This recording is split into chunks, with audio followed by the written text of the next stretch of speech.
Hello beauties, ఎలా ఉన్నాను మీరందరూ? నేనైతే చాలా బాగున్నాను. మీరందరూ కూడా బాగున్నారని మనస్ఫూర్తిగా కోరుకుంటున్నాను. మీకు ఎప్పుడైనా ఇలా అనిపించిందా? రోజంతా మిషన్ ముందు కూర్చొని కుడుతున్నాను, కానీ చాలా అలసిపోతున్నాను.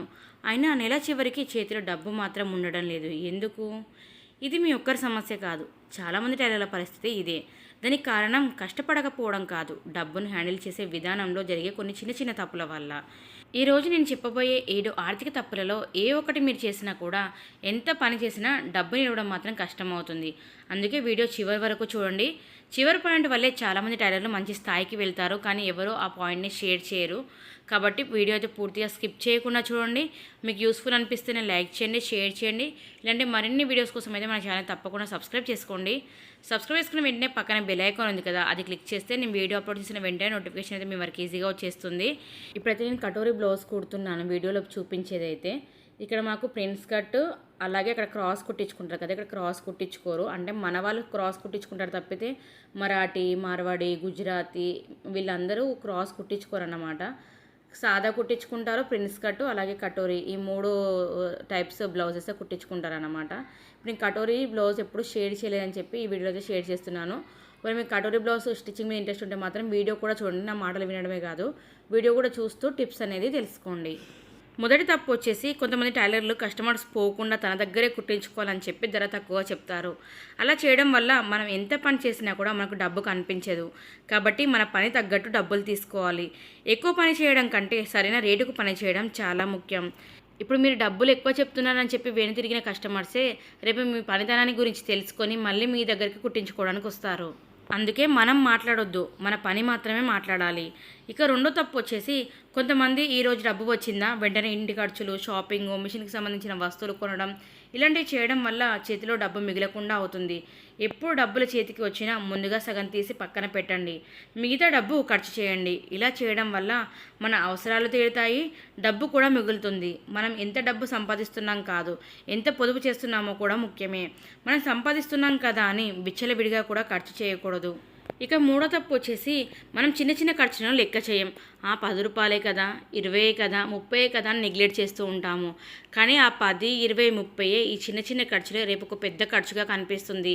మనకి లెక్కలు తెలియకుండా పాలకు, సూదులకు, దారులకు ఖర్చు చేసిన డబ్బులు తర్వాత లెక్క చేసుకుంటే అవి మనకు గుర్తు కూడా రావు. అసలు ఈ డబ్బులు ఎక్కడికి వెళ్ళాయి అని ఆలోచించాల్సి ఉంటుంది. కాబట్టి చిన్న చిన్నవి నెగ్లెక్ట్ చేయకుండా చిన్న చిన్నవి కూడా మీరు ఖర్చులు రాసుకోవడం చాలా మంచిది. ఎక్కడ డబ్బులు అక్కడే వాడాలి. అంటే ముందే మనము మిషన్ డబ్బులు వచ్చాయి కదా అని చెప్పి ఇంట్లో ఖర్చులు కాకుండా మిషన్కి సంబంధించిన సామాన్లు ఏమైనా తీసుకురావాలా, వాటికి ఎంత ఖర్చు అయింది, ఇంకా ఎంత మిగిలింది, అందులో నుంచి మనం ఇంట్లో ఖర్చులకు తీయొచ్చా, లేకుంటే ఇందులో లాభం ఎంత ఉంది, ఇవన్నీ చూసుకున్న తర్వాతనే మనం ఇంట్లో ఖర్చులకు తీస్తే మనకి ఎంత డబ్బు వెళ్తుంది, ఎంత డబ్బు మిగులుతుంది అని కూడా తెలుస్తుంది. నాలుగో తప్పు, ఇది చాలామంది చేస్తారు, అదేనండి టైం విలువ మనకు తెలియదు.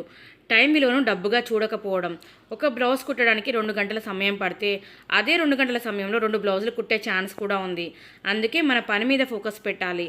ఎక్కడ టైం వేస్ట్ అవుతుంది, ఈ పని ముందుగా తొందరగా చేయాలంటే దీనికంటే ముందు ఇంకేమైనా పని చేయాలా, ఇలా మనం మిషన్ కుట్టే ముందే అన్నీ చూసుకొని కుట్టడం స్టార్ట్ చేస్తే టైం వేస్ట్ కాకుండా ముందు కంటే త్వరగా బ్లౌజ్ని పూర్తి చేసే ఛాన్స్ ఎక్కువగా ఉంటుంది. ఈ టిప్ అయితే తప్పకుండా యూజ్ అవుతుంది. ఒకసారి మీరు ట్రై చేయండి, తర్వాత మీరే కామెంట్ చేస్తారు, అవును సిస్ తప్పకుండా ఈ టిప్ మాకు యూజ్ అయింది అని చెప్పి. ఇక ఐదో తప్పు వచ్చేసి, ఇది ఆల్రెడీ ఇంతకుముందు వీడియోలో చెప్పాను, కానీ ఇప్పుడు కొంతమంది వ్యూస్ పెరుగుతున్నారు, కొత్త సబ్స్క్రైబర్స్ వస్తున్నారు కాబట్టి మళ్ళీ ఒకసారి షేర్ చేస్తున్నాను.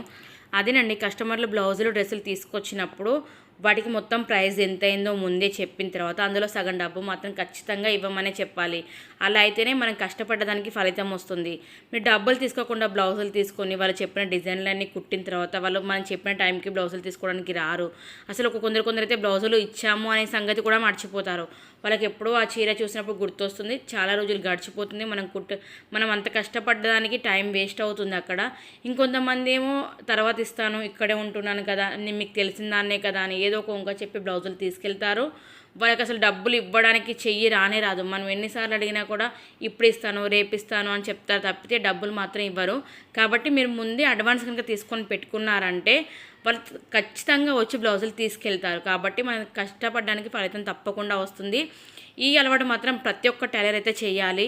ఈ అలవాటు చేయడం వల్ల మనము లాస్ అయ్యాము అనే ఆప్షన్ అయితే ఉండదన్నమాట. కాబట్టి ఈ అలవాటు తప్పకుండా చేసుకోండి. ఇక ఆరో తప్పు వచ్చేసి, చాలామంది టైలర్లు రోజంతా కుడతారు. కానీ ఈరోజు ఎంత సంపాదించాను, ఎంతమంది బ్లౌజులు తీసుకెళ్లారు, ఎంతమంది డబ్బులు ఇచ్చారు, ఎంత ఖర్చు అయింది, ఎంత లాభం వచ్చింది అని లెక్కలు రాయరు. మనకి డబ్బులు చేతిలో కనిపించగానే మనకి ఖర్చులు గుర్తొస్తాయి. ఇది తీసుకోవాలి, అది తీసుకోవాలి, ఇంట్లో ఇంత ఖర్చు ఉంది అని చెప్పి తప్పితే మరి ఇది వచ్చింది కదా దీనికి రాసుకుందాము, దీన్ని బట్టి మనం ఎంత ఖర్చు చేయాలి, ఇవన్నీ కూడా ఒకసారి మీరు రాసుకున్నారంటే మీకు డబ్బు ఎందుకు మిగలడం లేదో కూడా అక్కడే అర్థమైపోతుంది.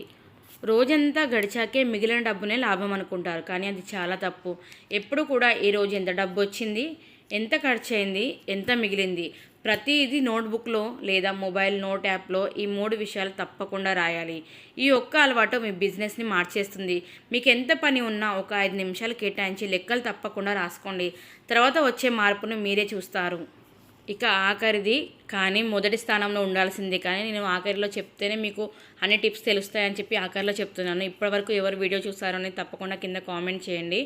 ఇక 7వ తప్పు వచ్చేసి ఒకే ఆదాయంపై ఆధారపడడం. అంటే చాలామంది టైలర్లు ఏం చేస్తారంటే నాకు స్టిచ్చింగ్ వచ్చు కదా, ఈ ఒక పని వచ్చు కదా, ఈ పనే చేస్తాను, ఈ పనితో డబ్బు సంపాదిస్తున్నాను కదా అనుకుంటారు. కానీ ఆ ఒక్క పనితో ఇంకెన్నో పనులు చేయవచ్చు. ఆల్రెడీ మన దగ్గర ఒక పనితనం ఉంది, నైపుణ్యం ఉంది. ఇంకా మనం ఏం చేయొచ్చు అంటే టైలరింగ్ క్లాసెస్ స్టార్ట్ చేయొచ్చు. ఆన్లైన్లో మీ పనిని చూపించడం, అంటే ఇలా యూట్యూబ్ ద్వారానో, ఇన్స్టాగ్రామ్, ఫేస్బుక్ ద్వారానో మీ పనిని వేరే వాళ్ళకి చెప్పవచ్చు, లేకుంటే నేర్పించవచ్చు. లేకుంటే ఇప్పుడు ఆన్లైన్ క్లాసెస్ కూడా వచ్చాయి, అవి కూడా తీసుకోవచ్చు. లేకుంటే కటింగ్ పేటర్న్స్ కూడా కొంతమందికి కుట్టడం వస్తుంది, కానీ కటింగ్ చేయడం కరెక్ట్గా రాదు. మెయిన్ కటింగ్లోనే ఉంటుంది కదా, కటింగ్ చేయడం కరెక్ట్గా రాదు. కాబట్టి కటింగ్ పేటర్న్స్ని కూడా మనం ఒక కాపీలా చేసుకొని వాటిని కూడా మనం సేల్ చేయవచ్చు. లేకుంటే టైలరింగ్ చేస్తున్నాం కాబట్టి వాటికి సంబంధించిన వస్తువులు కూడా మనం సేల్ చేయవచ్చు. లైనింగ్స్ కానీ, ఫాల్స్, దారం బిండలు, హుక్స్, బటన్స్, సూదులు, ఇలా కూడా మనం సేల్ చేయొచ్చు. దీని ద్వారా మన కస్టమర్లు పెరిగే ఛాన్స్ కూడా ఉంటుంది. ఇంకోటి ఇందులో లాభం ఏంటంటే మనం ఆల్రెడీ అన్నీ మనం హోల్సేల్లో తెచ్చి పెట్టుకుంటాము. ఫాల్స్, అస్తర్లు అన్నీ బల్క్లో తీసుకుంటే ఎక్కడ కూడా తక్కువగా ఇస్తారు. మనం ఒక్కొక్కటిగా తీసుకుంటే ప్రైస్ ఎక్కువ పడుతుంది.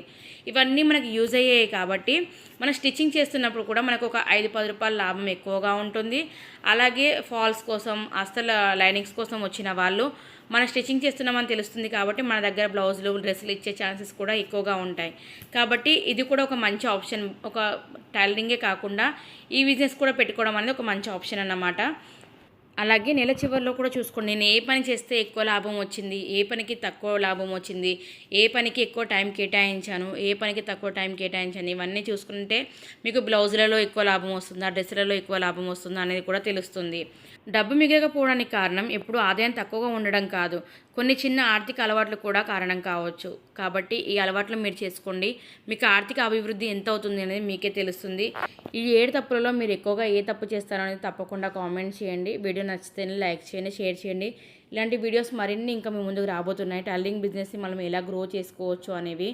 మీరు కూడా టైలర్ అయితే మాత్రం తప్పకుండా సబ్స్క్రైబ్ చేసుకోండి. సబ్స్క్రైబ్ చేసుకున్న వెంటనే పక్కన బెల్ ఐకాన్ ఉంది కదా, అది క్లిక్ చేస్తే నేను వీడియో అప్లోడ్ చేసిన వెంటనే నోటిఫికేషన్ అయితే మీ వరకు ఈజీగా వచ్చేస్తుంది.